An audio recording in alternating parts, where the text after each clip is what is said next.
Hi folks, it's Evo here from Thundermist Lure Company, and welcome to today's episode of Thundermist Fishing Tips. Today folks, we're going to talk about using spinners and share some tips on using spinners. Today I'm going to run the size number 4, the stingeye spinner, and I've decided to go with the black one today with the silver blade. And here's the thing when you're using spinners. So today, first of all, I'm running thin line. That's a whole nother story, but when you're using spinners, if you're fishing a lake or a reservoir, stale water, cast it out, let it fall down on a semi-slack line. When you get close to the bottom, start reeling it in. But today I'm fishing a river system, so I'm going to use the current to my advantage. So when you're fishing a river system, I let the current take the spinner on a tighter line. So now it's falling it's going with the current this way, and it's also falling that way. And on a semi-tight line, the blade is also spinning because the current is spinning it.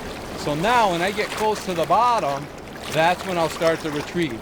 And I keep the rod tip down. So I'm using the current to my advantage by letting it sweep in the current and continue to work as it's falling down. And then I work the lure back towards me and keeping the rod tip down low and keeping down in the strike zone. Now let me bring in again.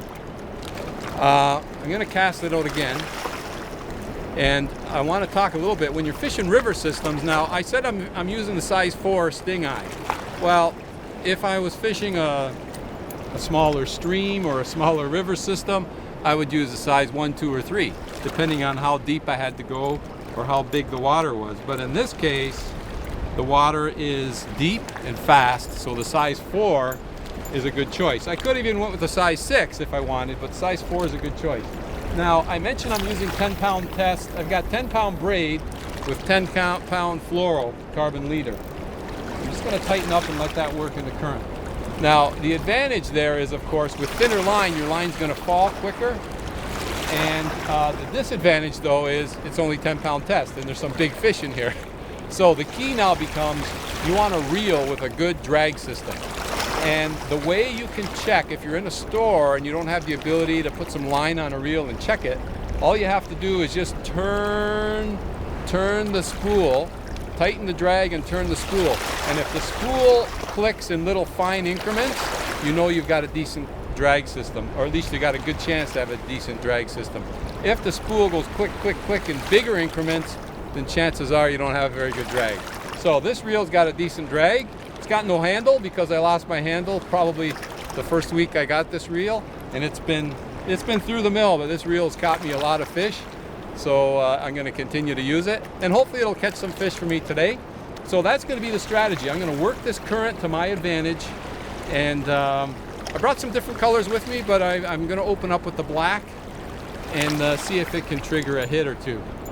Okay, so the current actually looks really, really nice.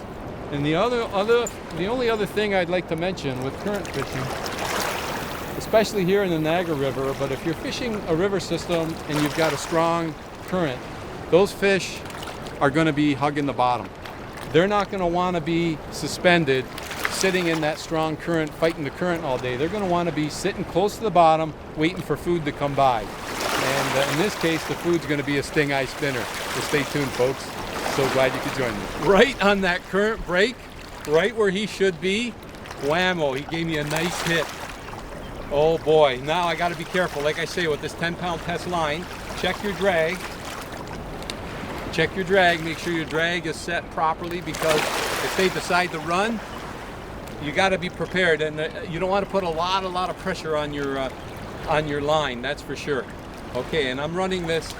It's a 7-foot rod, so if you have a longer fishing rod, you can get away with even lighter line, because the fishing rod itself absorbs a lot of the pressure from the fish and takes some of that pressure off of your line. All right. So I have to be very careful, and as you get closer to shore, there's even more pressure on your line. So then you got to really, really be careful, and in fact, lighten up on your drag just a little bit more as you get close. Now this guy is still, yeah, that's what I figured. He doesn't even realize he's hooked yet. He's staying down there, so I'm thinking it's a lake trout. He didn't jump or anything, so it could be a real nice laker. We shall see. I hope we shall see if I land him. He's right along the shoreline. Now that's the other thing, as a boatless angler, you got to be very careful. There's all kinds of rocks here, so you know, he could get wrapped around the rock and oh boy, wrapped around a rock, and then what happens is your line gets nicked, and then all of a sudden from 10-pound test line you're down to maybe 5 or 4-pound test line. So very, very important, keep them out of the rocks. But like I say, this fish is still really, really green.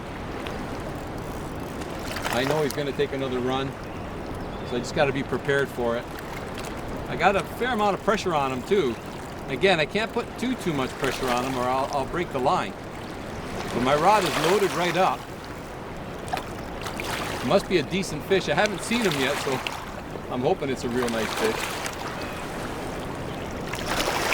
Tell you what, these fish, they fight this current all day long. They get strong.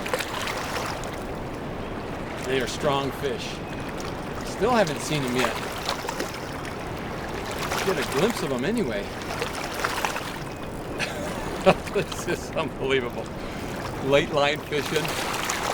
Oh, it's a nice lake trout. Beautiful lake trout. Beautiful, beautiful lake trout. And he just hammered that stingeye. Like I say, just as I was working it in that current, just as it was starting to fall, just as I was reeling in, he just nailed it. It's a great strategy, I tell you. Okay, nope, it's like not near ready, coming in. I hope I can land them. That's the other risk. They are strong fish. They just don't want to come in. Getting closer, and he's realizing he knows he's hooked. Keep away from those rocks. Keep him out of those rocks. Where's my net? Okay, gonna grab my net.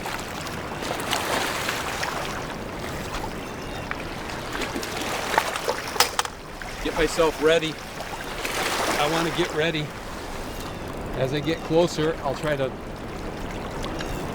guide them nicely into the net. Oh yeah. Now this foam on the water that you see, it's because of the tremendous power of the Niagara River. It churns up the water and it makes this foam. Oh yeah, that's a beautiful, beautiful lake trout.